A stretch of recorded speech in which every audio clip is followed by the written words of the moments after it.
Hello everybody, Floppy Hat Photos back here again for another episode of When Puppies Meet. And we have Otis just got here, and Otis is over here trying to hump Riley. Otis, stop. And having some issues with that, so we might have to work on that one. But he's been here, I don't know, about 6 minutes now.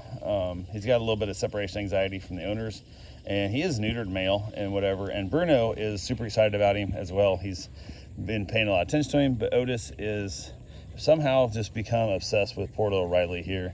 And poor little Riley is like putting up with it, but I'm not going to let you be annoying to her the whole time. So we got to put that in check. You're here for a week. She's here for like 3 more weeks, 2.5 more weeks, I think. So if she's here longer than you are, you need to behave. So, but yeah, we got Bruno here, who is an unneutered male, who ironically seems to not care about Otis a little bit. He's giving some sniffs and stuff, but not too bad.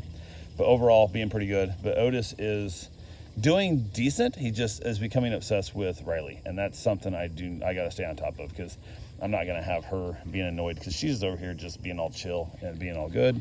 And I just had a mosquito bite me right in my forehead. But yeah, that's basically what it is. They're getting along good. I let Otis out here, let him have a little scent of the yard to run around, and he literally stepped out about 4 feet, ran back in and started scratching the door and didn't want to be out here at all. And then I brought Riley out with him, let him run around, and now that he's finally out here with Bruno and all 3 of them, and they're doing pretty good overall. So yeah, haven't watched Otis. I watched him, I don't know, 3-4 years ago, some crap. I don't know, it's been a while. They reached out and asked for one to watch him again. I'm like, I don't recognize the dog's name. So they sent me a photo and said I'd watched him way back in the past, which must have been at least 2.5 years ago, because they pulled into my old house across the street. So when they went to drop him off, which was kind of funny, because I thought everybody I'd watched before had already been to the new house. But luckily, since I moved, it was just across the street, so I could look out and see them pull in, so it's easy to go.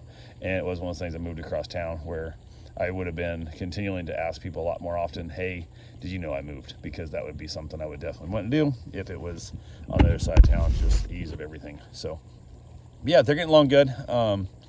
I think he'll calm down and get some exercise in, and hopefully he'll leave Riley alone, because poor little Riley girl's over there just chilling out by the wheelbarrow and loving the sun. She'll get in the sun and just lay there until her belly and her side is so hot it's almost hard to pet. So, but yeah, that's what we got now. We got a little old pug. I'm not sure how old he is. I don't know, he's got some age on him, but he's definitely not a spring chicken by any means. But yeah, he's over there hanging out with Bruno and Riley, and they're getting along good. So anyway, that's all I got for right now. Hope you guys get out there, adopt yourself a dog, and socialize them as much as you can, so you can have interactions like this where they're getting along with their dogs and it all goes smooth, because it makes life a lot easier for you and a lot easier to find setters like me to watch your dogs when you guys need to travel. Because if your dog sucks, none of us want to work with them, and it makes it harder on your life as well. So take care, have yourself a safe, wonderful day. Thanks for watching.